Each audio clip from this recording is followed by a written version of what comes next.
Almost halfway done. And we are live on YouTube. Hello, Christy. Hi, Hi, Christy. Christy. Welcome. Halfway done. So good to see you. And You Hi, have we are live Jacqueline. on Jacqueline's on. Shannon, hello, hello. Awesome. Good group tonight. All right, we got a great group tonight. And we are live on YouTube. Welcome to everybody on YouTube. Hello, hello. All right, are we good to kick things off, Blair? Yes, we are. I'll figure out my own stuff in a minute. Okay. All right, well, I'm going to go ahead and share my screen here. And just a couple of announcements real quick as we kick things off. Just want to remind everybody that Blair has a couple podcasts. He's got the Mind Model Mastery Secrets on YouTube, Spotify, and Apple. And you can see the link there. You can go to youtube.com at Mind Model Mastery Secrets, or just simply search that on any of your podcast preferred channels, and you'll be able to find it. Also, he's got Mind Model Minutes podcast on YouTube as well, and the link is there. Again, if you search either one of these podcasts, you'll be able to find episodes that he's done on there, and hopefully there's some new ones to be coming. Also, right now, Blair is offering a free gift. This is normally something he charges for. But right now, he is doing free profiling sessions. This is an opportunity to have Blair listen to your language pattern and tell you a bit about yourself, things that you may not know, things you may not see, because a lot of times we can't see our own blind spots, and we don't see and hear in our own language pattern certain gaps and things that we have. So Blair takes that opportunity because he does everything on behaviors and language. He listens to your language pattern for a bit, and he can tell you things about yourself that you may not have known. And it's actually really cool. We've both had this done. A lot of us on here have had that done, and it's a really neat experience. And like I said, normally he charges for this, but right now he's offering that for free. So you can go to his linkedin.com/in/Blair Dunkley 1 and let him know that you're interested in a profiling session, or just simply reach out to Blair Dunkley on any of his platforms and let him know that you're interested in a profiling session, and he will connect with you. And with that, welcome everybody to tonight's episode. Tim, Yes. sorry to interrupt. I'm in and out of internet. I have a friend who I think that would make a lovely birth for, like, Yeah. a free profiling. Is there a way that I could, like, send a little? Is there like a little link or something, or maybe we could have a happy birthday from me? I don't know. It's an Hey, idea because I really think of a few people that would probably be quite curious about it. would it help, Jacqueline, if I post that in the chat for Zoom and then you can copy it and send it?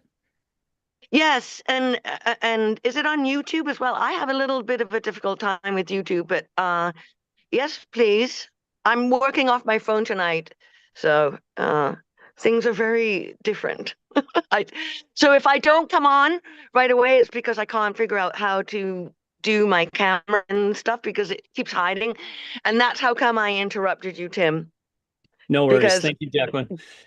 anyways, Um, sorry about that. Well, no, nope. thank you very much. Yeah.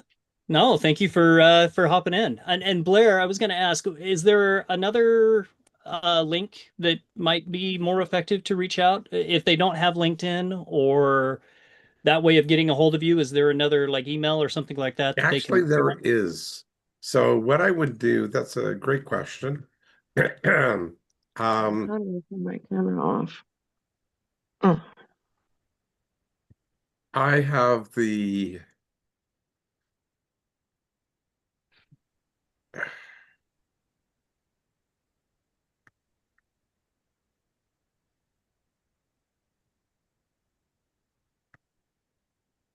Anyway, maybe that's something we can work on throughout the show. I'm dying to hear what you have to say, Tim. Okay. Well, anyway, I don't have what I thought I had. But what I do have is the LinkedIn link, Okay. but for the free profiling session. However, um, hey, Jackie, if you just reach out to me, I'll send you I'll find one or make one that is a free profiling session. There's also the Blair Dunkley at Rewiring the Mind, correct? If somebody reached out on that. Yeah. Okay. So just putting that That's out just there. my personal email, but I Yeah. get a lot of junk email on that one. I'll just warn you guys, so I So it might may get missed. have to do it again. But Jackie, Wait, you can text me. oh yeah, okay, I will. But can I have one too? I'd like a little update. I think it's been too many years since you have. Quite a few, yeah, sure. All Okay, right. Anyway, back Jacqueline, later. in the chat for Zoom, I did drop the link so to his LinkedIn. Yep. And then you can send him a message that way while we're working on the other pieces, okay? Awesome. Thank you. Actually, Jackie, for you, I would strongly recommend doing the just text me.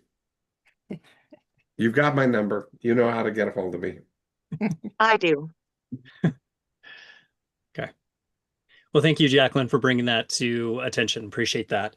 And okay, so welcome everybody. This is the 377th episode of the Blair Dunkley Experience, where we discuss mind models.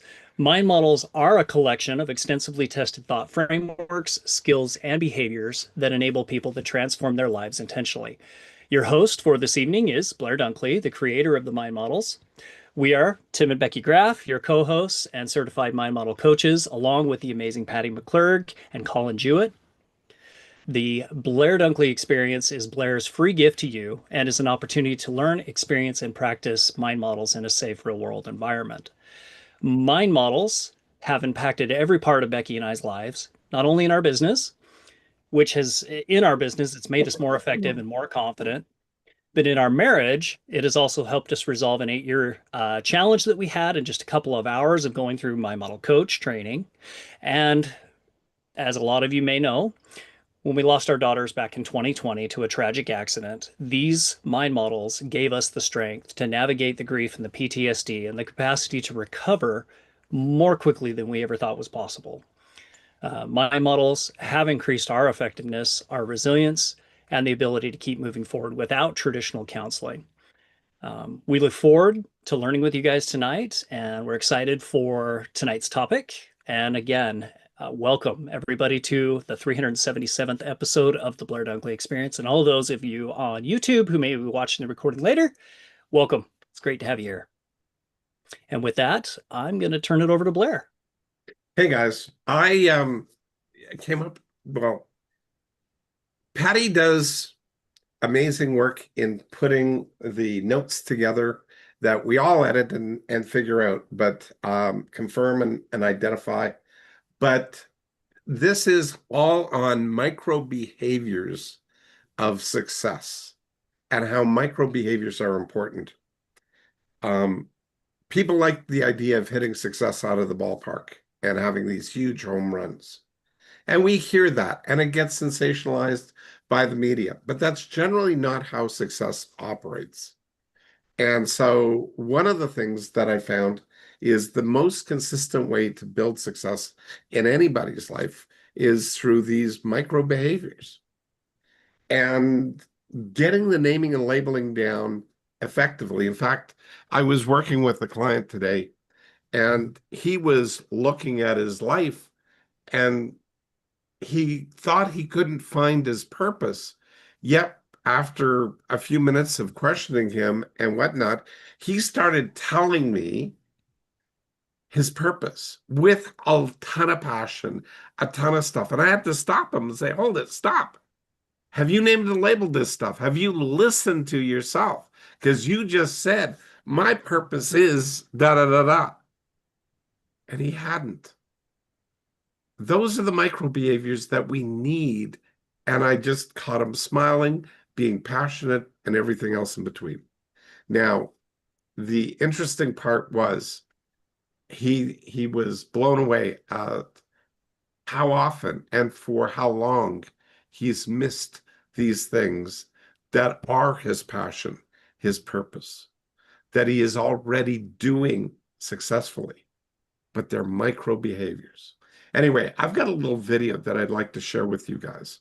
So I'm going to do that. And it's just going to break out some of these behaviors that we might be confusing and not identifying what we actually need to in order to move forward. Okay, anyway, I'm just going to optimize the sound and the video and share this. And there you go. You guys should be able to see it. Dive right in with a question that, might hit a little close to home. Do you ever get to the end of a long, busy day, you look back and you just wonder, what did I actually get done? If you're tired of spinning your wheels and feeling busy but not productive, you are in exactly the right place. Welcome. In this explainer, we are going deep on the science of effective success habits.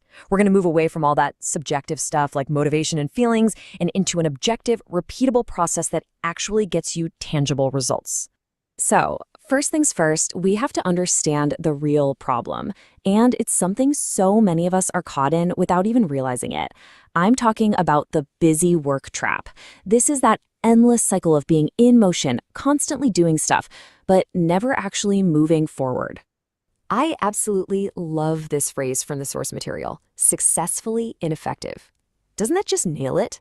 It's that hamster wheel feeling, right? You're running hard, your calendar is packed, you're checking things off your list, you feel so productive. But when you look up, your big goals, they're no closer than they were last week. It's like the person who spends hours making the perfect to-do list, but never actually does the first thing on it. That's the trap. Okay, so here's the absolute key. We have to get crystal clear on the difference between activity and what we'll call action. On the left, you've got busy work, it's just movement. It might be intentional, but it has no real direction and, crucially, no evaluation. It produces 0 verifiable results. But on the right, you have a real success habit. That's an action. It's a process. It's intentional, it has clear direction, and, this is the most important part, it gets evaluated. So, to get out of this trap, we need way more than just a new planner or a better to-do list. No, we have to completely redefine what success even means to us. It's time to toss out those old fuzzy definitions and build something that actually works. Now, this slide right here, this is a total paradigm shift. Look at this definition. Success is not a feeling. It's not a story you tell yourself. It is externally verifiable evidence. In other words, did something happen in the real world? Can you point to it? Can someone else see it? This is a game changer because it pulls success out of the vague world of your thoughts and puts it into concrete reality, where you can actually measure it and, better yet, repeat it. And this quote from Blair Dunkley just puts the finest point on it. It's the ultimate bottom line. If you don't do it, it doesn't count. Your intentions could be amazing. Your motivation might be through the roof, but if the behavior doesn't actually happen in the physical world, it just doesn't count toward real success. It is all about what you can demonstrably do. So, how do we actually do success? Well, this new model isn't just a fancy definition. It's a super practical framework built on 3 key components that all have to work together. Let's break this down real quick. First, you need a formula. This is just a set of questions that gives you clear direction. Second, you need a process. This is where you test your actions, and the source material calls it IBR, which stands for identify, behavior, and result. And here's the kicker. Only after you get a verifiable result from that process do you get step 3, the genuine feeling of success. See that? The feeling is the result of the process, not the fuel you need to start it. Okay, this is where things get really, really practical. The whole idea of building a new habit can feel massive, right? It's intimidating. So we're going to reframe it. We're going to focus on something much smaller and way more powerful, the micro behavior. Just look at the difference here. On the left, you've got that vague habit, write for 1 hour. Ugh, my brain already feels resistance just reading that. It feels like a chore. But look at the right, an actionable micro behavior. Open the document and write the first sentence. See? Anyone can do that. A micro behavior is so ridiculously small that it removes all the friction. It actually becomes easier to do it than to avoid it. And that, right there, is how you build real momentum. And here's the cool neuroscience behind why this is so powerful. You've probably heard the phrase, neurons that fire together, wire together. Well, every single time you complete one of these tiny micro behaviors, you are strengthening a neural pathway. You are literally, physically building the wiring for success into your brain. It's not about finding inspiration, it's about installation. All right, let's pull all this together into a concrete plan, a blueprint that you can start using literally today to turn these ideas into your new reality. So your main tool is going to be what the source material calls the 3 E's. From now on, instead of judging yourself, I'm so lazy, I'm a procrastinator, you become a scientist of your own behavior. You just ask, was that behavior effective or ineffective? Was the result external and provable? You're not looking at your self-worth, you're just looking at the data. This shift is enormous because it lets you learn and adjust without all the emotional baggage. So here are 3 things you can do, starting right now. 1. At the end of the day, evaluate it using the 3 E's. 2. Stop falling into the why hole. Asking, why did I do that, just leads to excuses. Instead, ask, what specifically happened? That leads to problems you can actually solve. And 3, track the evidence. Your journal shouldn't be about how you felt, it should be about what you did and what result it produced, period. And that brings us right to the end, to the most important step. Because this isn't just about learning something cool, it's about doing something with it. So think about it right now. What is one piece of busy work, one ineffective habit in your life that you can replace with one tiny, almost laughably small, actionable micro behavior? That one little change is where your entire journey from just being busy to being truly successful begins. So there you go. What did you think about that? Okay, Mira, you gave me a thumbs up. Do you mind? I pick on people all the time. Politely, kindly, for the most part, but I do. So would you like to share what you got?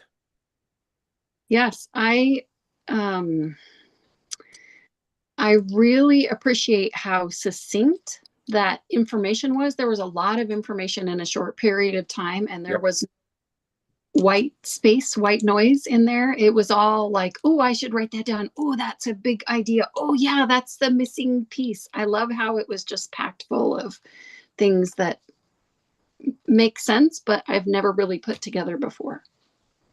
Was it simple enough for you to get? Not to It was learn not, perfectly, but to understand. yeah, it was simple enough, but I missed what the 3 E's were. I don't That know if, will be gone over ad okay, nauseum. Sorry, you will get sick and tired of hearing it. That is okay. such a cornerstone of what I do. I apologize in advance, but the 3 E's are like everybody. You love them and hate them. You love them because they work so well, and you hate them because they work so well, and you use them all the time. So, okay, Gotcha. the 3 E's to start off with are effective versus ineffective. Somebody want to shoot this into the, thank you so much, already done. So if you jump into the chat, you can just copy and paste there, Mira, because Becky and Tim threw that into the chat. So just open up your chat and copy and paste. So the Okay. first is effective versus ineffective. The second one is external versus internal. And the third E's is evaluation versus judgment. That, in that order, I used to do them for years, actually, about, I don't know, 5, 6 years separately until I saw a pattern.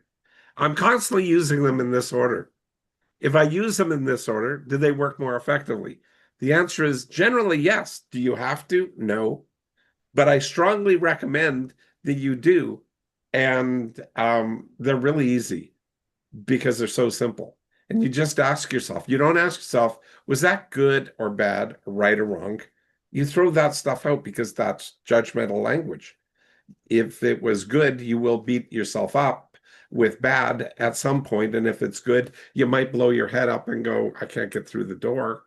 Well, I doubt very much if that's your case, in your case, the issue. But anyway, good, bad, right, or wrong, replace it with effective or ineffective, or works or doesn't work.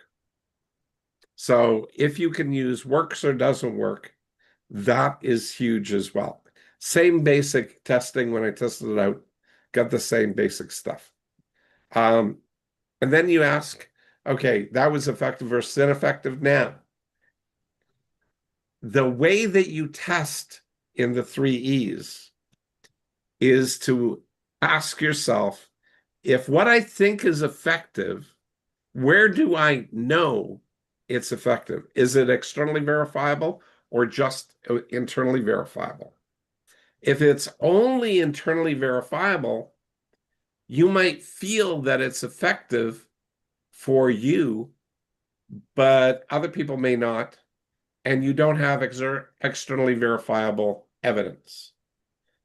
And therefore, you have a contradictory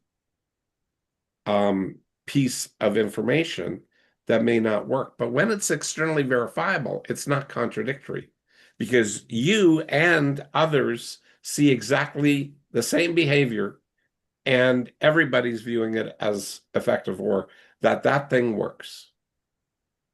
And then you can evaluate it and ask yourself, so what parts of this are working? And that's where you can build on your strengths. And when you can build on your strengths, you don't have to beat yourself up for your losses because you don't have a loss, you have strengths. And psychology, neuroscience, both of them come together on this. And if you work at building on strengths, you get stronger strengths.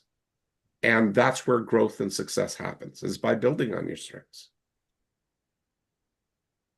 Was that clear enough? I love it. That's great. Okay, so what specifically do you love about it? I like that you can't really argue with it. It is, it's based on logic. It's based on definitions and perceptions that we all have and things that happen that ring true to us in our everyday life. And you just can't argue with it. So once you say that, effective versus ineffective, it almost is like I've given you the question and the answer at the same time. There you go. You're just experienced one of the other mind models. And sorry for diving into this one, but it's another fairly common one. And it's called naming and labeling.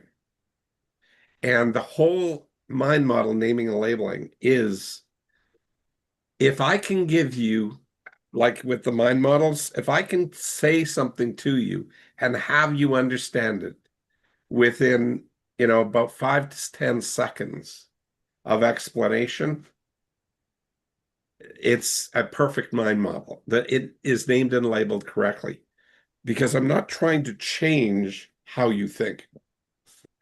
Well, I am changing how you think, but I'm not changing the meanings of common words. I'm utilizing them because they're actually things that we do all the time. We are effective. We just don't name and label that behavior effectively. So I show you where you can apply what you already know how to do in specific information and go, oh, that's easy. I used to have a that's easy button when I was doing this, but I don't right now. Anyway. Well, that gets into the naming and labeling. All of the mind models, Mira, all of the mind models that he's developed, they're like shorthand for processes so that we can quickly jump to them and decide what we want to use. That mind model, 3 E's, is called a stack. It's taking 3 separate mind models. And you can just read the names of them. And based on the names of them, you understand more than 50% of how they work. So with the naming and labeling, jumping into success habits, Becky, I don't know if you can put in the definition that we have for success habits. Success habits are all process-based, and the process is always a process of overcoming. We're always overcoming something. So it's process-based, intentionally named and labeled behavior patterns with direct evaluation regularly followed until they become almost involuntary. And that's where you get that habitual neural pathway. But if you don't notice what you're doing, you can't change your behavior if you don't notice what's going on. So that gets into the topic for tonight, which is how to identify, repeat, and duplicate success micro behaviors. Part of that starts with curiosity. There you go. Thank you. It starts with curiosity. Yes, Jacqueline. I'm curious. Now, I'm thinking about name and labeling, and I don't want to take us back, but I'd like to have some sort of definition because, like, ineffective, effective, or those ones, they have like it's almost like a positive and a negative, right? Like an effective Can or ineffective, right? So, well, like, what exactly is the name part of it, and what exactly is the label part? Is okay, there like a can I answer that and also please? sort out the verses? Thank So you. Yes. the naming and labeling protocol for mind models, I use two things. Number one, I use naming and labeling, but I also used learning theory. And the reason that I used learning theory, there's two fundamental ways that people primarily learn. And the first one is through mimicry. And the second one is through compare and contrast. As a baby, we learn through mimicry to start off with. But as we grow and we start talking, we very rapidly start jumping into comparing and contrast as our learning model. And we always use both throughout our entire life. But as an infant, it's mimicry to start off with, and then drifts into compare and contrast. And as an adult, we use compare and contrast a whole lot. Now, that is how come the mind models are frequently named this versus that. So it gives a contrast between something that's effective, in this case, something that's ineffective. And that's done very intentionally because people need to be able to know what's working for them and what's not working for them. And they've got to be able to discern that rapidly without a whole lot of work. Then all I need to do is put a naming protocol like effective versus ineffective. And is that naming protocol in this case is the name, and you can argue that effective versus ineffective is both a name and a label. The label is effective versus ineffective. The names are effective and ineffective. So we use them there. And my purpose for bringing them together in naming and labeling is to view it as a way of how to think through without getting caught up in self-judgment and without trying to mimic somebody else's model, because it's almost impossible, because they almost never have their thing that they're doing that you want to mimic, named and labeled. You just do the behavior, and that's that. And you pick up all the bad habits and all the effective habits all at the same time. But if you have the name and label, you can discern what part of that worked, what part of that didn't work.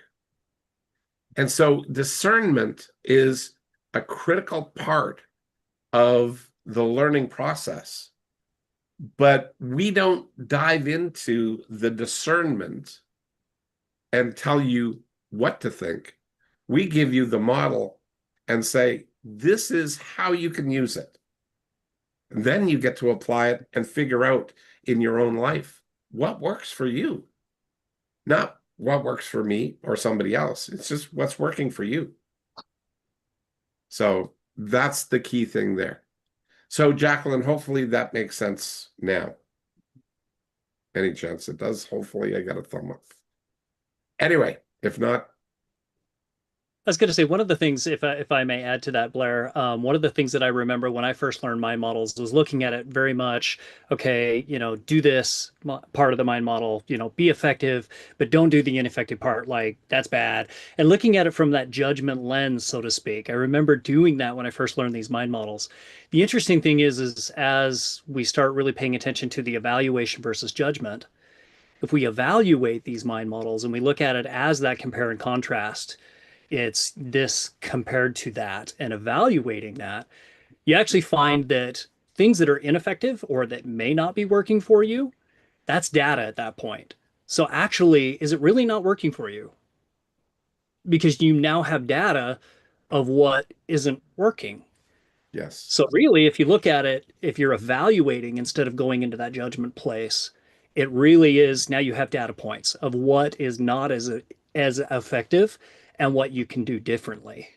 And so when you start looking at it through that evaluation lens, instead of the black and white or the, good versus bad, so to speak, you actually find that at that point, with the ineffective, you now have data points to move forward in a more effective pattern. Exactly. Okay. Hey, So Becky posted in the chat that episode 346 is Yep. in the reboot series. We did naming and labeling in more depth. So if you want to go back and review that at any point, anybody, that's there for you. But I'm going to shift us again. Jacqueline did have her hand up briefly. Oh, I'm sorry, I didn't Waving see it. at us. Go ahead. Uh, what really worked for me out of that whole conversation when this, it's this or that type of thing.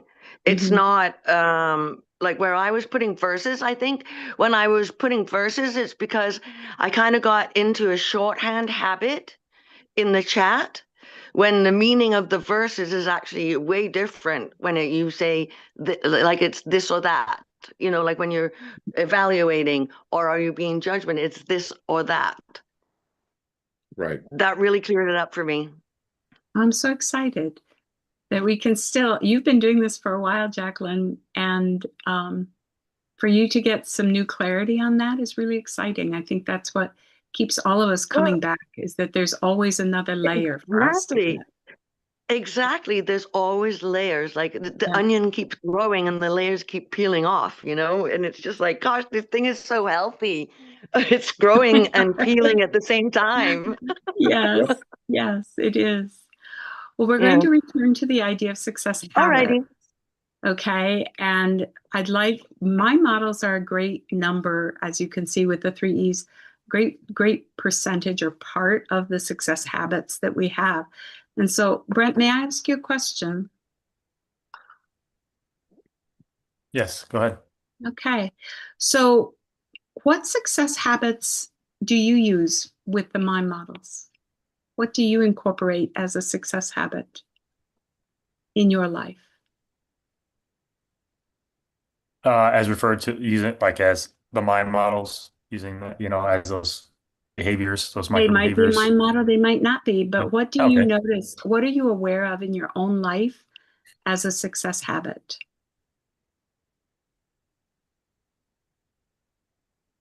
Oh, I have one. Yeah, one for me as the use of the 3 E's is that for sure. Okay. That's one. That's with the mind models. That's one. Um, one of the first ones I picked up, and one of the ones I use the most. So let's see. Well, naming and labeling is there. So the mind models, as I use that, that's all in there. Mhm. Blair, you were Yeah, I saying was going something? to say, Yeah. on January 1st, I started doing Tai Chi 20 minutes a day. Hmm. And I've only missed Nice. one day, but yeah, I guess everybody but Mira knows that I've had double hip replacements. And so I have noticed a significant improvement in my balance and walking. And I actually just had time to do my 20 minutes of Tai Chi right before tonight's class. So I did it. And so that's a success habit that I'm Hmm. keeping in place and generally have been doing, 30 minutes of exercise a day for a long time, getting a lot of benefit from it and finding that to be highly effective. So it's activity for me in that case is a strong success habit. Ooh. Oh, I got one just like that. So very similar. It's the walking, going on a walk. I used to go on a walk. When my dog was alive, I'd walk, go on a walk every day. Yeah. And then without him it's a lot, getting the habit of not going out there. There wasn't anything I need to, otherwise just going for walks. So recently, this year started going on walks on so far I've got 3 days a week going out on a walk, and I've got a weighted backpack too as well. So if I want a little bit extra work, I use put the weighted backpack on and go for my walk and come back, and uh, that adds it in. So keeping that habit of going out every day, going out for a walk. So I did notice some changes physically, and that was one of the habits that I wasn't doing for a while, was the walking piece. So that little bit of extra activity, made some changes. So shift back to that to continue that. Mhm. Excellent. Christy, do you have any success habits that you use in your life? Well, I used to have a great big master list that became way overwhelming and not successful, but I thought that that was how to be successful, is I had this list to mark it off. And since Yes. learning some different strategies with visiting with everybody, taking 3 of those things from that list and moving it over, and then being able to mark those off, whether it was for the whole week or it was the 2 weeks or whatever. But instead of feeling overwhelming with this big list, thinking I needed to get it done, having this smaller list really boosted my, intention of getting it done, because it was very small, or smaller than seeing the big thing, but then able to also allow, and maybe allow is not the right word, but our kids that work with us here be able to have them, tear off pieces of this list and share the responsibilities, to feel more like I got things accomplished and things done, and everybody had a part and hand in things. Excellent. Thank you. So I'm going to put out a different question. Is self-care a success habit? Because we've heard from Blair on his Tai Chi and Brent on his walking. Shannon put in the chat, for me, the success habit is linked to how I think. For example, I value movement, so how might I incorporate that into my day? Or I value personal growth, etc. The value translates to my brain noodling in the background effectively. So that's her success habit. So what about self-care? Blair, do you want to take a moment and address self-care and the importance of it as a success habit? Well, it's something that I've had to revisit in the last month here, especially the last 2 weeks. I have funny thing, I just dealt with this a lot today, like this morning. Going over with Jessica, just all of the things that Jessica is a person I'm building my business with, and working on that. I've had a lot of health challenges, and over the last few years, and since November of 2023, I've just found that I've been in hospital like 9 times, with 4 times for major surgeries, 2 hip replacements, and 2 internal surgeries to fix problems from prostate cancer that was radiation induced. And that was another thing that I went into hospital for every day for a month. So there's like tons of things there. Is it reasonable for me to expect me to be hitting it hard now that I'm basically on the other end of everything? Can't walk 100% normally yet. I caught a cold.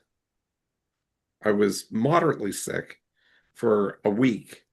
I'm definitely on the other side of it, because I'm not even on drugs anymore, like no antihistamines or whatever. So got a little bit of a sore throat. I mean, not even sore throat, but nasally. But now self-care is acknowledging and putting into perspective. And I keep on saying to myself, if I had a client that had just been through everything that you've been through, Blair, for the last 2 years, is it reasonable? And this goes to reasonable versus reality, another mind model. You're right, Jacqueline. Be your own best friend. Totally agree. But you got to look at yourself and you have to step out and reevaluate and find a way to gain distance on yourself. Because I look at myself and I go, is this reasonable for what I'm accomplishing? But I'm still feeling like it isn't enough because I'd like to do it faster, quicker, better, whatever. And yeah, I'm beating myself up, but can I find room to give myself a little grace? And the short answer is, yeah, I can now. Simply, looking at my life and asking, if this wasn't me, if this was somebody else, what would you be asking them? I would ask them to evaluate what they're doing and ask, is it reasonable given your current life situation? And I actually think I've done a very good job despite my current situations. And for the most part, I'm doing well. Blair, So, would you be willing to dive just a little bit deeper and take that concept into self, other, and situation? How does other and situation, when we default to other and default to situation, how does that lead to burnout? well, when I don't count my situation, where I don't evaluate bring into an evaluation my current real world situation of hospitalizations and everything else I've been through. If I don't count that and I ignore it, myself starts feeling very ineffective. And I feel exhausted a lot of times because I compare myself to everybody else who isn't sick, doing what they're doing, and I'm not doing it. I'm not keeping up. So I have to balance between self, other, and situation and bring in the reality of what I have in a reasonable way. What's real for me, not reality, but what's real for me in a real world stuff that's actually happened, and go, this is where life is for me right now. So in a way, because that's a kind of situation where there's enough data to support you not getting done your list, so to speak. As Christy was saying, there's a lot of data out there that you're not where you want to be, you haven't done enough, all of those things. The data could be applied to that, or the data could be balanced in a fair and reasonable way through situation. And again, getting out of my own way and not judging myself through others. And that's where I said before, shifting my perspective and point of view. So when I shift from my perspective of being judgmental and shift that perspective to balanced, fair self-evaluation, all of a sudden, everything shifts. And I don't feel so burdened by the lack of accomplishment, because I'm actually surprised, to be honest with you, what I have accomplished in spite of everything. How did you discover that, Blair? Do you remember? Well, this morning was a very telling time. Just going through and recounting all of the stuff that I did. I'm rewriting a book. I'm on chapter 4 of a new book that started out as a rewrite. I built a brand new website for my book today, which I think I'm going to take a moment later on here and show you guys because it's quite cool. I like the website. Hopefully you guys would like it too. It is for rewiring, or sorry, ultimate mind hacking. But at the same point in time, taking a look at stuff that is done and what I got accomplished has to be not my intention to do everything, but what did I get done? So that's the external verification for your Exactly. own effectiveness. But internally, it's very easy to look at what you didn't get done. Correct. But here's And what I did get done. That is the site here that I worked on, and I got this done. So excellent. I can have that. So that's something that is absolutely externally verifiable. Well done, you. Yeah, and we're figuring out a way to get for an audiobook for my book, Ultimate Mind Hacking. Just So an aside, my husband has a connection on that you might yeah, enjoy. He could pass that on to you. thank you. Anyway, I'd like to check in with some other people here. Leslie, what are you taking out of this? Thank you.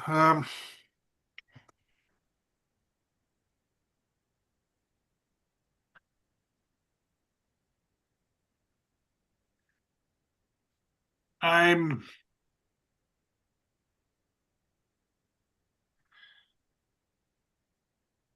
there's there's a lot. My mind has just been running here. I've been making lots of notes.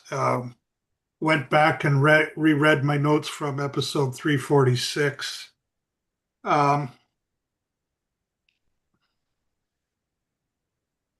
There are some things that I am doing well, and there is other things that I'm not doing well at all, that I'm not applying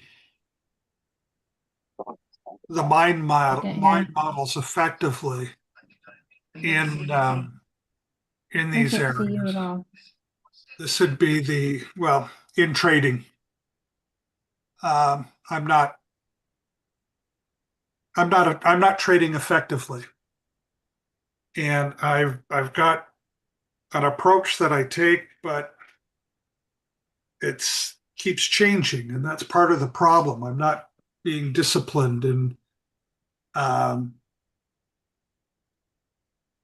in following through on that, and I just haven't been applying the knowledge that I have in a way to make it work. That To make actually gets into another point that we were going to discuss, and we have a little time to do it, is how do you change a habit that isn't working for you? So looking at, actually, Shane. Yeah, a nanpoo, exactly. Exactly. Shane, how do you change a habit that isn't working for you? Yes, you, Shane. How do I change a habit that's not working for me? Yeah. I'm bullheaded and I'm Something stuck. very different. Oh, okay. Usually, I just bow my neck and keep going until it works itself out. Sometimes that's great. Sometimes you end up with a broken shoulder. So does that actually change the Well, habit it's that's not working for you? not necessarily effective all the times, no, Patty. I think though, if I take the time and slow down, which is the problem I have, and actually, Is that a habit to go fast? oh yeah, just go. Got lots of stuff to Okay. do, gotta keep going. But if I slow down and actually think things through and think the process through, I was trying to find it. It's wrote down in one of the multi notebooks here, the S Smart system. Hmm. That I need to find that, Patty, and read that every morning before I go about my day. So small little things can change that. What does it take 21 days to change a habit? Is that kind of the rule? That's one of them, depending upon if you actually have never used the habit before, you can build wiring in 21 days, but that is not Effective. necessarily absolutely true. The person here that probably Colin was knows, shaking his head like, no, that yeah, ain't I know. Colin, you talk to this. You are the more of an expert than I am even on this. What's the speed of change? Speed of change is instant. It's like a Yeah. hot knife through butter.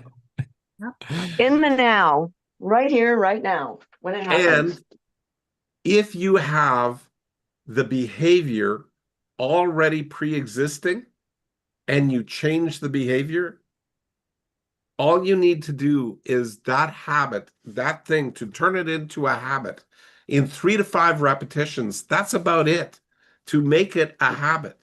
But you have to get it front and center in your mind.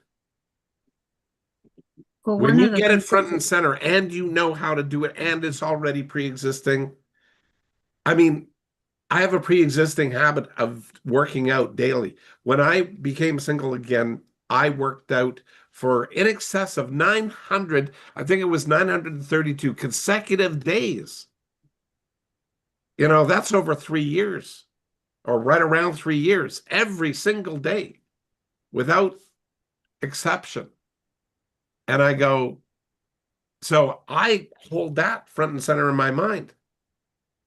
And the only time I didn't in this last since January 1st was when I was basically too sick to get out of bed and I slept from 8 o'clock at night to 1:30 in the afternoon the next day. Like I just was too tired. I didn't do that day, but I think I give myself a pass on that day. So habits can be built pretty much by the speed of change. And the speed of change is like a hot knife through butter. When a hot knife goes through a brick of butter, you cannot put that brick back together again. It's split. And that's critical. That's how fast change happens. I mean, take a look at whatever happened to your shoulder. It was fine 1 second, then the next second, it was not fine. Okay? And that's change. Healing changes things incrementally every day as they are with me. But if I notice them, I see improvement. If I don't notice the improvement, I got frustrated. So I started noticing the improvement. I don't like the speed, it's too slow. But yet when I find out from my doctors the speed of change, my healing is faster than average. And that's not bad for a 70-year-old guy. Not bad at all. Not bad at all. Becky, would you like to just review for people the kinds of things to notice with the changing of a habit? How do you change a habit? There are some things there that we could put in the chat for people. Let me get to that. One of the things that I wanted to tack on to the conversation that we're having as far as like habits before I do that, Patty, is, there's a lot of context or a lot of things out there, studies that have been given, 21 days to change a habit. What I think is important to capture here is when we have a finite number, 21 days, 30 days, 90 days, we tend to lead into the certainty that in 21 days, I will have achieved this habit. Versus coming from the perspective of clarity that if I've identified what it is that I'm doing that's effective or ineffective and either do more of it or stop doing it and replace it with something, and it's that hot knife through butter like Blair's talking about, the key is to be aware and start identifying what those things are and then repeat intentionally. So maybe for somebody it does take 21 days before it becomes unconsciously competent. I don't have to think about it and I just do it. However, just being, holding in our minds and being a little bit careful about putting dates or numbers on things, and start becoming aware for yourself what you're noticing from an evaluative standpoint. There's been many times in my past, and I've asked this when we've been doing prep meetings and things like, so 21 days to change a habit, because for me, that's like 21 days I should see something, right? There's judgment laced in there. There's an expectation that may or may not be met versus sticking with what did I notice today, what worked about that, what didn't, what might I need to change differently. The other thing to keep in mind here from a neuros, and maybe you can, if I'm off base, Blair, please call me. From a neuroscience, and from how the brain functions, the brain is designed to keep us safe. The brain is going to take the path of least resistance because when we do things, it takes up calories, it's burning, and the mind has a certain path that it will take, and it's created the habit of going down that neural pathway. Well, if you're creating a new habit, you're creating a new neural pathway. The mind's going to keep wanting to revert to that normal pathway that it's been doing for, especially if you've been doing it for quite an extensive period of time. And so you're creating that new neural pathway, which actually, to Becky's point, it takes time, it takes intentionality. For some people, it may take 21 days. For some people, it may take others. And the important thing, as she mentioned, is not necessarily to put a number on it, but it's to be intentional and to keep repeating that same habit that you want to create. Consistency is the key. Yes, thank you. And creating that new neural pathway. And that's the thing to understand is you're creating a new neural pathway. And that does take repetition and consistency. Right. Jacqueline, you've got your hand up. Yeah, through this whole time I've been listening to this, I'm trying to think how we might illustrate this in something that we can all practice just to see about how difficult it is to approach a habit and break it because it's so neuropathically or whatever you want to call it, and physically, if it's a physical movement. So like when I discovered this, when I broke my right wrist, I had to do everything with my left hand. So now what I do when I'm learning something new or I'm doing something, I always try to use also the left hand, and the right I'm vacuuming or whether I'm shoveling snow or whether I'm digging or whatever, or just moving things around, not predominantly using the right hand. And that's kind of the way I approach a habit, trying to, well, actually taking the action when I notice that I have the tool in my hand. I put the drill in the other hand and I try and do that because I'm not good at both of them. So it doesn't matter. Maybe one side will be better than the other. I don't know. But what I've noticed is I'm doing that in other places where I was just trying to find something that might be relatable, because I was not able to attach to the conversation on an emotional level. And I think also part of making a change in habit is a change in emotions, because like every time you take an action, there's a counteraction, and an action, behavior, blah, blah, blah. If you judge it, then you're probably going to go down, or if you're evaluating, you're probably going to go up in the chart and move forward, type of thing. So,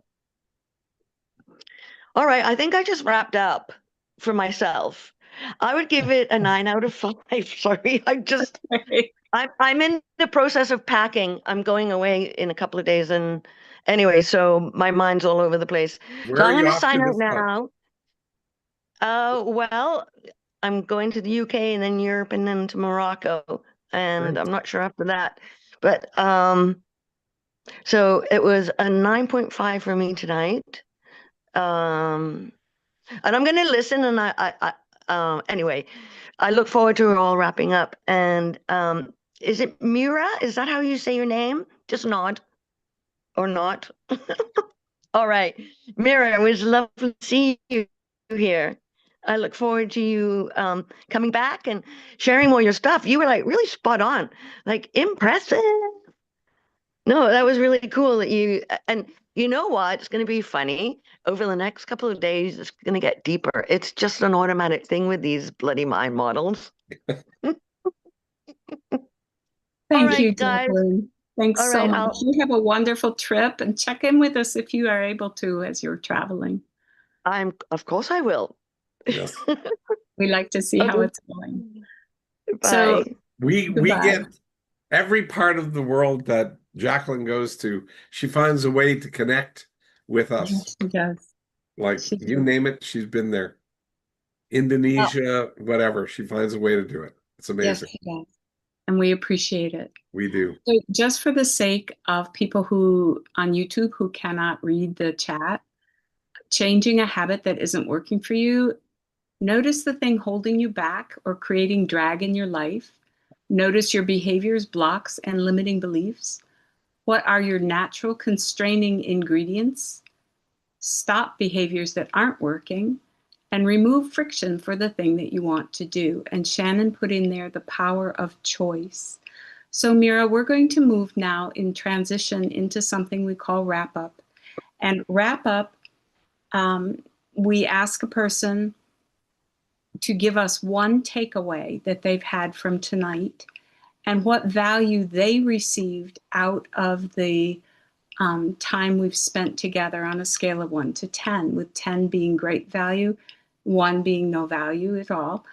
And it's not about how well Blair did or how well Tim did or any of the people here tonight. It's what value you got out that you can take home and that's something that you can use. So you also have the right to refuse, okay? Colin will ask you, he's going to just ask if you wish to participate, but there'll be some examples you can follow first before you choose that. So Colin, I'm going to hand it over to you for wrap up. Thanks, Patty. Leslie, do you mind if we start with you? And do you mind if I actually ask you some extra questions as well? Sure. Okay, I heard you speaking earlier. You mentioned something with regard to trading, and I kind of wanted to come back to it real quickly here. You mentioned you named and labeled a habit or a pattern that it sounds like isn't working for you. You use the term discipline. Uh, Has discipline been effective for you in your trading? Well, I have to say yes, Ado, because trading for me has been a roller coaster. Um, Sometimes it works, more often than not, it doesn't. And when it's not working, I become judgmental of my capabilities. And it's not effective.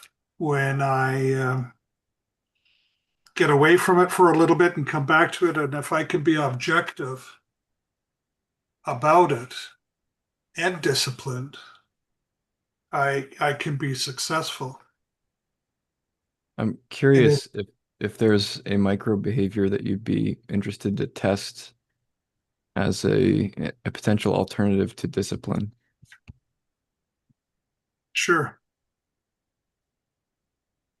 Sorry, I wasn't going to propose one for you. I'm curious.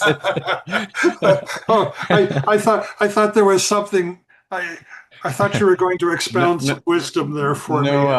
no magic trick here. I was Yeah. As curious for, what you might test. well, interesting enough, and I'd written this down for my wrap up, was that just simply talking as I did out loud tonight was defining where I am at, and I actually listened to what I had said about myself, and that was a key little bit of realizing an ANPU, another step, Yeah. that process, the P in an ANPU of processing, and now and understanding that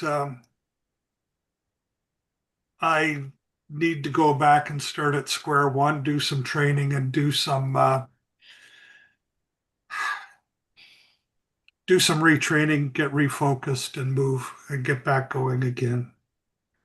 So in that, I have to give tonight a 10 because it's moved me forward from where I was. So were you frustrated with where you were? I'd be a little stronger than frustrated. Okay, great. That's okay. But where are you now relative to stronger than frustrated? What did you see? I'm at a point where I realize that I need to go back to the fundamentals, go back and start over, Okay, are and you start building again. I hear that. However, how does that when you take the plan of going out and starting building again and start over, how do you feel when you think about that? Is that highly emotional or calming?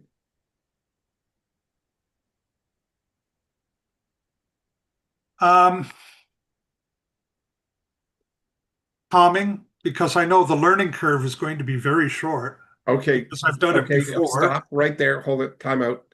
My point here is that feeling of calming is caught you in a quick evaluation that started drifting into a judgment. And when you went, because your learning is going to be quick, yes, it is. And then I cut you off because I didn't want more stuff added on that. What I need you to do is start looking at what you know that is externally verifiable, like in terms of success habits. Who, what, how is the success formula? Yeah. The first two is historical what, but stated in what causes me, not because. Because will set you up for the why hole, the why trap. Okay, which will then precondition your brain to load emotion or want to load emotion, as opposed to just looking at the facts and staying calm while you look at the facts. Okay? Okay. There Thank you you. go. Still a 10. Good. Can I Thank you, add Leslie. one quick bit, and maybe this will be helpful for you, Leslie, and maybe not. I've done a bit of trading myself. Self situation other, that my model. I have looked at trading as other and through that lens. And I say that simply because the you can have all the processes in the world, but it's still a living and breathing thing, so to speak, that's constantly changing. And so when you look at it through the lens of other and you don't uh you keep in mind that it's constantly changing, it's constantly moving. That helped me anyway, not look at it through a lens of judgment, like I was messing up somehow with my process. It's just an ever-changing relationship with me and the other, if that makes sense. Tim, did that remove the emotion when you transferred from self to other? Like you went into more of a data Yeah. Yeah. So it information was, gathering. Yeah. yeah, it was as if I was self, because I am self working with another. And even though, we're aware of some things with others and there's certain patterns and things that come out, but it is also a living, breathing thing that can change.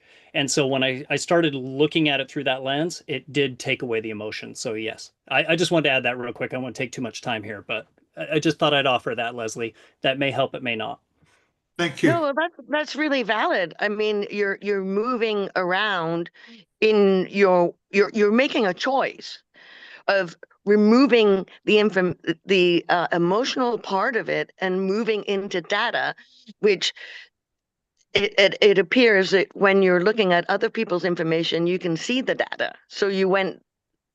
I just think that's one of those great simple steps that takes a long time to get there, or lots of little behaviors to get there.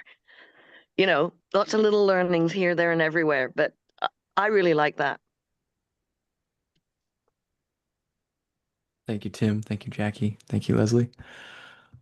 Brent, would you like to participate in the wrap up tonight? Yes, thank you. So I really like digging into what we did with this. The last part here was how to change the process, and having Leslie walk through that, and seeing what that was, and building those micro habits in the process of changing that. It may not be like was you guys went over it, like the speed, how fast does it change? It's not about the timing of it. It's just building that habit and then intentionally repeating that. And then it will become that new habit that your brain is wired for, and it's easier because you have done that for, the period of time for it to create those neural pathways. So, um, yeah, one question I did have was last week what was success? Like, what was success like? And then one question I might pose to Blair, maybe he will fill us in, is what is success for the BDE? For 2026, we were talking about that, and that was something that came up. So that was something I wanted to pose that question. You don't have to answer it right now, but I just wanted to put that one out there. Yeah, so I give it eight for me tonight. Thank you. Thank you, Brent. Thank you, Brent. And Shannon, I see you jumped on camera. Would you like to share your wrap up?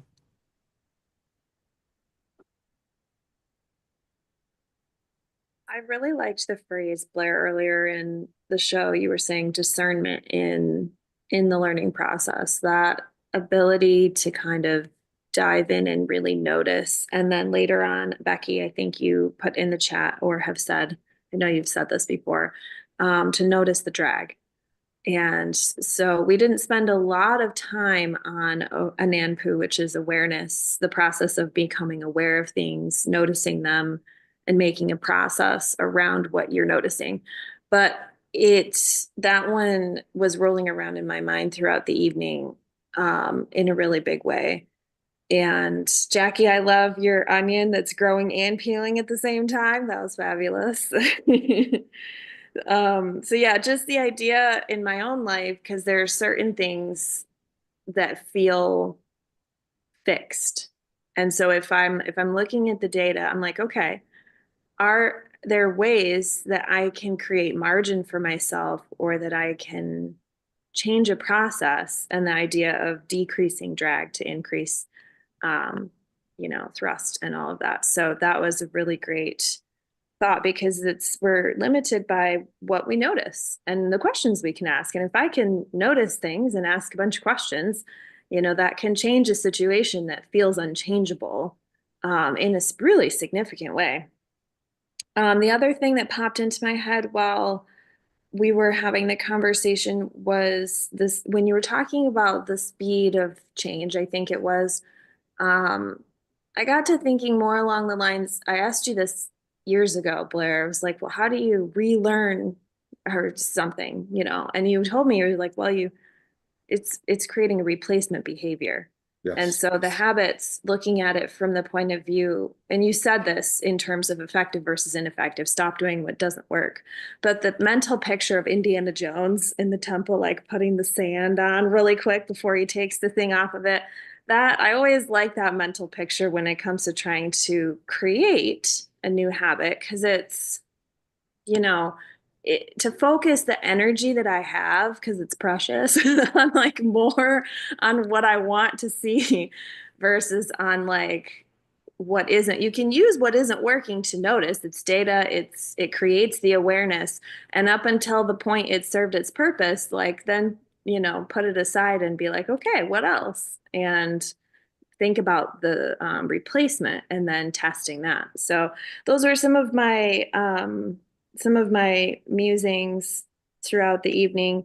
I loved your question, Colin, about what micro behavior could be an alternative to discipline. That was very thought provoking. And Blair, your question about how do you feel when you think about something? Is it calming or highly emotional? that one also is really fun. I'm going to use that in multiple contexts. So yes, that's an 8 for me tonight. Thank you. Awesome. Thank you, One of the Shane. key things that I find is that people don't count calm as an emotion. And people want to park their emotions when they're trading. And, I just want calm. I want to be able to be calm and have that as my core emotion. And Tim, you were sharing where I was the most effective at trading, investing, was when I was doing it for others. And so I loved it when you focused it that way. It's I have a calm sense of purpose when I was investing my mother's money on her behalf, and rarely did something ineffective with it. So it was balanced, it was fair, it was effective, and I was calm because I was able to think it through from that calm point of view without exacerbating my emotions and going all of these other things that I did. I just looked at what was the best in this moment for this time and make a reasoned choice. That's it. And that's where I did my best at investing. Thanks for adding that, Blair. Christy, would you like to participate in the wrap up tonight? Of course. Thank you.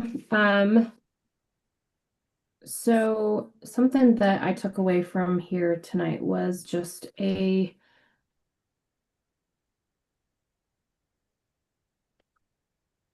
like before I would try to think that I had to do everything perfect and the first time and it be effective, and it worked. Since learning a lot of the mind models, and incorporating them with day-to-day things, I've learned to just do, kind of like something that Tim said earlier on after he was responding to something that Mira had said. Just, instead of trying to do everything effective the first time, I've learned that if I just do what I'm doing, but now having so many of the mind models being part of my day-to-day everything, I'm able to do the Nanpu and name and label things and then go back and see what was effective and ineffective and the 3 E's. And it brings a lot of peace to me and calmness because I'm not trying to then figure it out or whatever. There's actual process that I can go through that I've noticed this, and well, that I was aware, then I noticed. And the IBER is another really good process for me, behavior, and then being general and specific. Also, I add to those success behaviors that I've like in my little stack thing that I do from day to day. So love being on tonight. Welcome, Mira. It's great to see you. And 9 for me tonight. Thank you, Christy. Shane, would you like to share your wrap up? Oh, for sure. I'm Shane. I'm also a trader. Going back from Patty from a month ago, that seems like a trading support group around here. But anyway, uh, I'll start out with my number 9.5. It's good to be on. Just a lot of things that it's funny, not funny, haha, but funny how these mind model stacks just lead from one to the next to the next to the next, and just helps you really get in that cycle of effective behavior and effective results. So, your quote from earlier, the what fires together, wires together. Your video at the beginning, Blair, was amazing. I loved it. The 3 E's, and then that self-care, I put slash self-talk. Then that led into a lot of things when Leslie was talking, the IRD, identifiable, repeatable, duplicatable.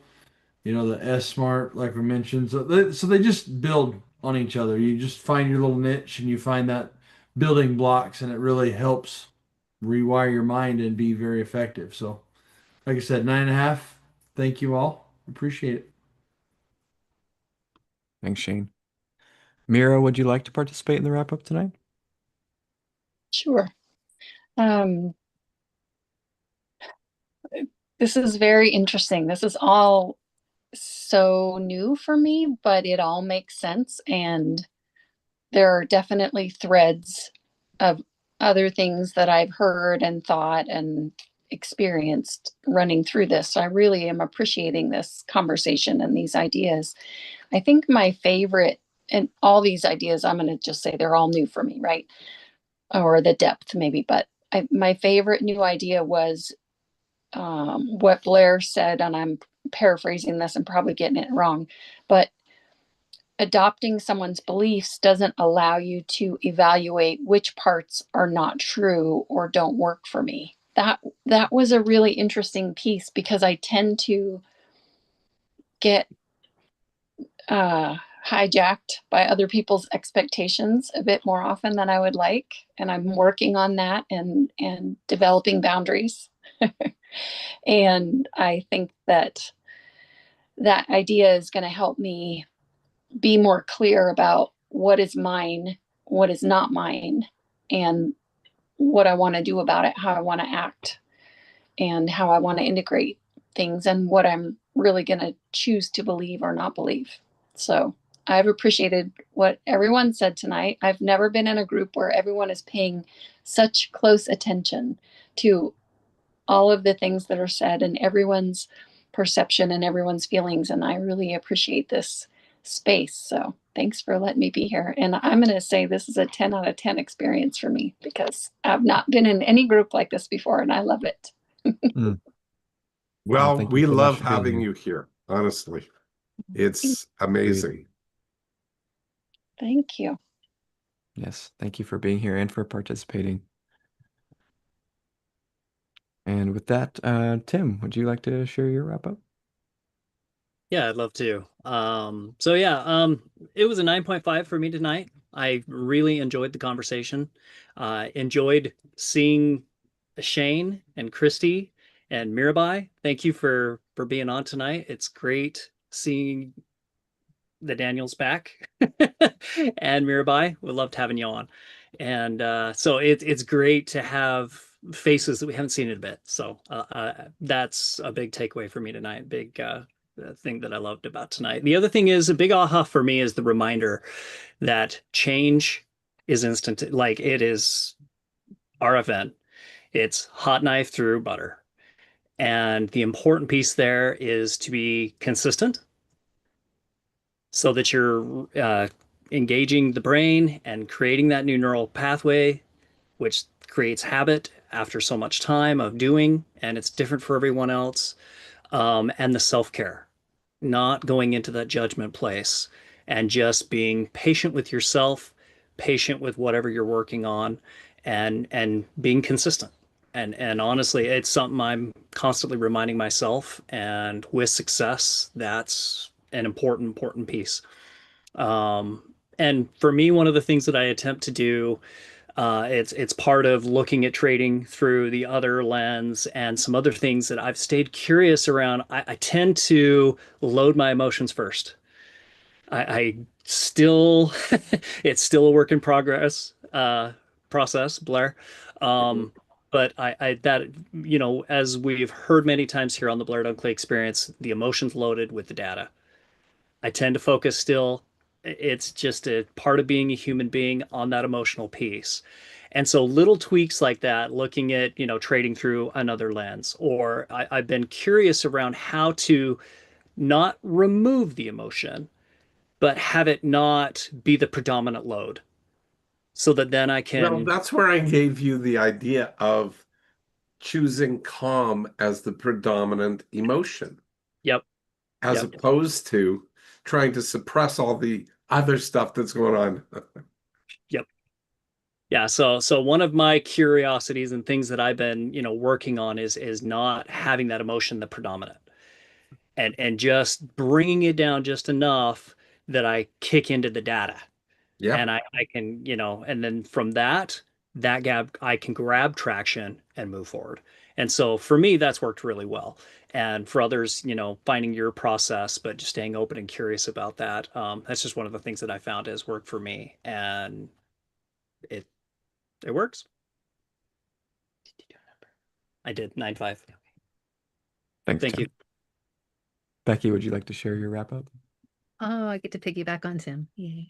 Yes, that's 9.25 for me tonight. I really love the discussion around that word, micro behaviors, and really giving ourselves permission to notice the little incremental things that are working so that we can build on those. One of the success habits early on learning mind models for me that I really latched on to was safety versus comfort, understanding the difference between them, and self-other situation. And I would say I've habituated the quick assessment of what part of this is mine. What part of this can I influence? What part of this can I even do anything with?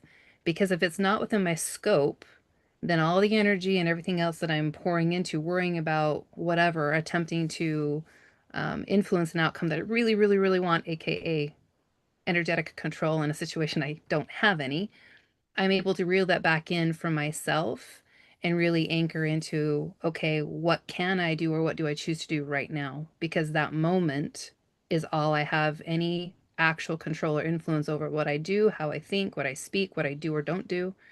And what I do or don't do will then influence others or the situation and myself.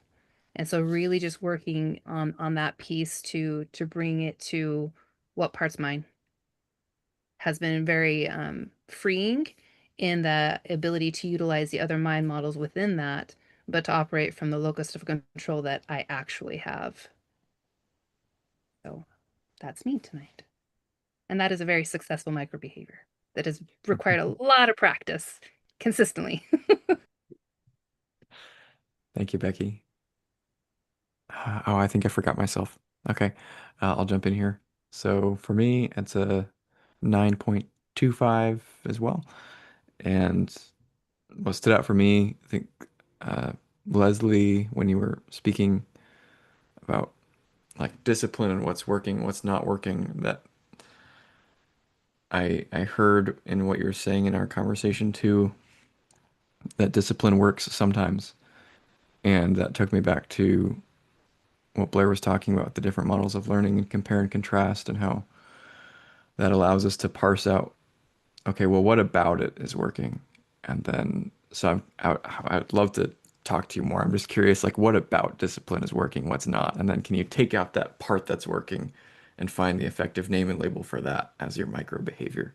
I'd be so curious what that is. Maybe it's calm, maybe it's something else. I don't know, some combination. But I have found that so effective for me, getting oh, that name and label, that word I'm using when I behave to that, only 20% of that's effective. What's that 20% called? Behave to that instead. And like for me, one of them was shifting. I don't use the word busy anymore to describe myself. I use the word active. And for me, that component of busy, that little 20% was the part that was really effective, and the rest was not so much. And that changed my experience of life in a really meaningful way. So yeah, just reflecting on that more, getting more clarity. It's helpful. Patty, would you like to share your wrap up tonight? Sure. This was a 9.5 for me tonight. I found everybody's contribution to be so valuable. Mira, absolutely a joy to have you. You are so welcome to come back. We enjoyed your input and your thoughtful responses. Very, very effective, if you will, for all the rest of us. So, what I was thinking when I was hearing Leslie was part of that's don't think of an elephant thing, in terms of, what we focus on with our names and labels. If we're focusing on the thing that's not working and telling ourselves to stop it. It doesn't work to stop it. It has to be replaced with something else. There has to be a new name and label, a new behavior, a replacement behavior, something to put it in there. Otherwise, it becomes the don't think of an elephant thing, and you can't not think of an elephant.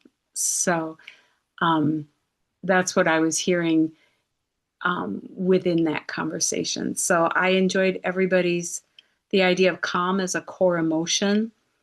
That was excellent. Shane's nothing changes if nothing changes. I like that.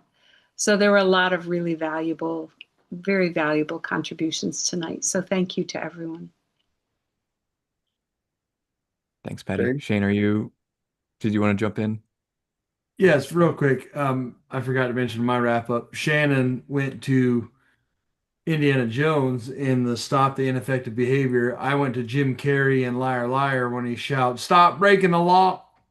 I won't say that word. That's where my mind went so anyway, it's all interpretive. Yeah. Thank you guys again. Thanks again, Shane. And Blair, would you like to wrap up the wrap up? Absolutely. Just a big thank you for Mirabai. Is that how you pronounce your name? Great, Mirabai.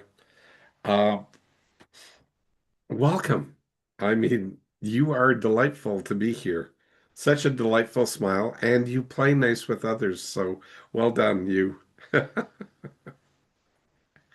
Anyway, there are lots of things that we throw out here, like IBER or IBER, same thing, an AMPU.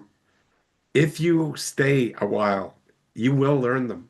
And you are bright and you grab things quickly. And you can always ask. You can interrupt.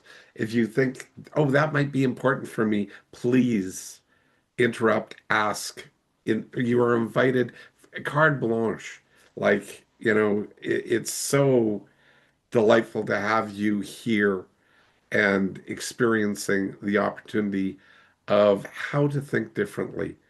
And when you shared your story in your wrap up of what you're getting, I go, my gosh, these mind models are so specifically effective for where you're going and what you're sorting through. And it'll make it so much more easy for you to get clarity when you've got a model that you can process it through. And it's not, I don't know what you're going to come up with. It's not about right, wrong, good, or bad. It's about, oh, now I've got a way. It's about how to move through. And that's the great tool, the great, I call it the great gift that mind models gives people is you don't have to spend years figuring out how to think about things. Um, I did 17 and a half years of research on it.